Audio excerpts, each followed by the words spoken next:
여러분 안녕하십니까, 진성호입니다. 조국 전 장관과 정경심 동양대 교수, 지금 조국 서울대 교수 부부를 수사하고 있는 서울중앙지검이 참다 못해서 정례 기자 간담회를 받고 지금 조국과 정경심에 대한 새로운 팩트 몇 가지를 알렸습니다. 윤석열의 반격이 시작되는 건지도 모르겠습니다. 지금 조국 부부는 누가 봐도 심할 만큼 검찰에 비협조적으로 응하고 있습니다.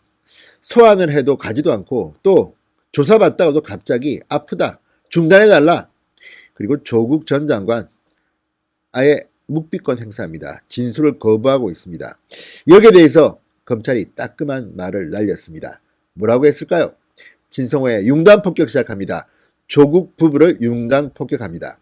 방송에 앞서 아직 진성호 방송에 구독자가 아니신 분들은 붉은색 구독 버튼 눌러주시기 바랍니다. 작심한 것 같습니다. 검찰. 기자들한테 조국과 정경심에 대한 새로운 팩트 몇 가지를 이야기하면서 반격에 나섰습니다. 이렇게 가다가는 죽도 밥도 되지 않겠다고 판단한 건지 아무튼 새로운 뉴스도 있습니다. 자, 서울중앙지검 반부패 수사 2부, 오늘 기자들과 정례 간담회를 갖고 스스로 몇 가지 이야기를 풀어했습니다. 지금 피의사실 유출을 막느니 뭐니 해서 검찰과 법무부가 강하게 이 검찰의 수사를 방해하고 있는 것 아니냐는 의혹을 받고 있는데, 드디어 참다 못한 검찰 관계자가 입을 열었습니다. 조국 전 장관부터 이야기했습니다. 조국 전 장관의 컴퓨터 등 전자적 증거 자료 중 자료 작성 경위 등에 대해서는 본인 확인이 필요하다, 이렇게 말했습니다. 자, 검찰은 조국 전 장관의 방배동 아파트, 그리고 PC에서 드러난 것들, 또 조국의 서울대 연구실 PC 등에서 상당히 많은 물증을 입수했습니다. 전자증거들입니다. 그런데 이 사본, 디지털 사본 등에 대해서 조국이 입을 열지 않는 것은 말도 안 된다는 겁니다. 조국은 사법고시를 합격하지 못해서 검사를 안 해봤지만 검찰 출신 사람들은 이걸 보고 부글부글 끓습니다. 자, 검찰은 조국의 자택, 서울대 연구실 PC 등을 압수수색해 디지털 사본으로 확보한 자료를 분석하는 과정에서 조국이 본인이 직접 작성하거나 활용한 것으로 의심되는 문건들을 다수 확보했습니다.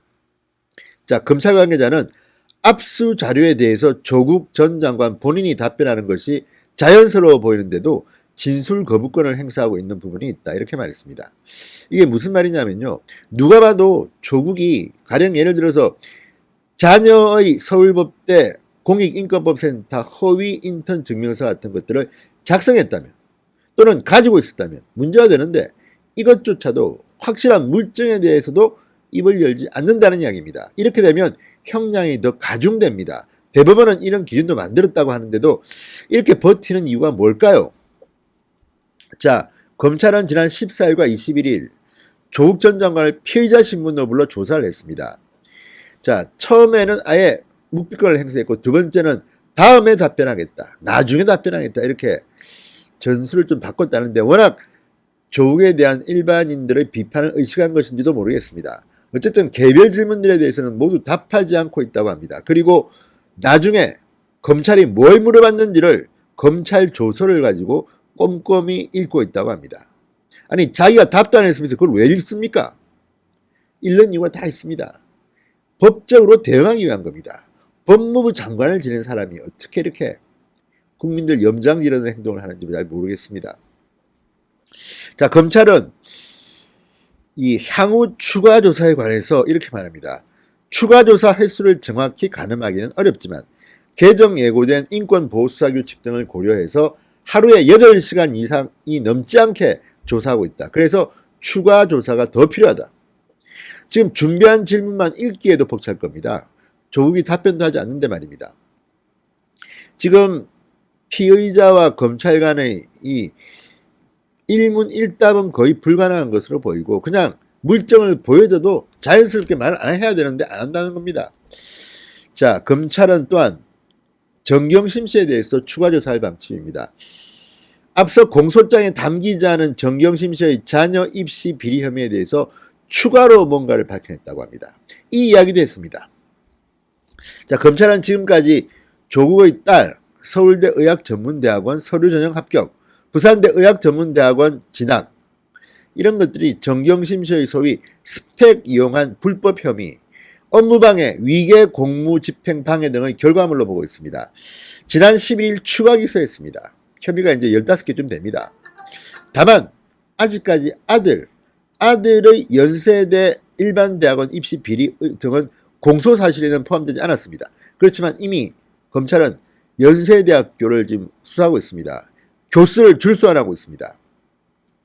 이런 것들이 앞으로 추가될지도 모르겠습니다. 검찰은 추가 기소 이후 정경심 씨를 불러 조사한 적은 없다고 합니다. 필요하면 변호인과 조사 일정 조율을 진행할 것이다. 이것도 특혜입니다. 지나치게 특혜 같은 것이 조국은 한 번 소환되고 일주일 뒤에야 두 번째 소환을 했습니다. 이런 경우는 흔치 않습니다. 조국이 일방적으로 연기한 게 아닌가 생각됩니다. 자, 정경심 씨는 추가 기소 혐의 외에도 지난 9월 기소된 딸의 동양대 표창장 위조 혐의, 사문서 위조에 대해서 지금 재판을 받고 있는 중입니다. 이와 관련해서 검찰은 26일 정 씨의 사문서 위조 혐의 공판 준비 기일에 공소장 변경 계획을 설명할 방침이라고 합니다. 자, 검찰은 이렇게 말합니다. 오늘 기자들 만나서 오늘 속 시원하게 이야기를 많이 했습니다.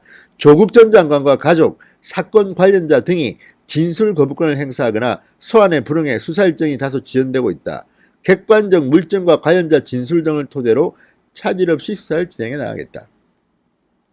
자, 지금 조국 부부가 이렇게 비협조적으로 나오는 것이 결국 독이 될 것인지 약이 될 것인지는 두고 봐야겠지만 저는 단언컨대 독이 될 것이다에 한 표 던지겠습니다.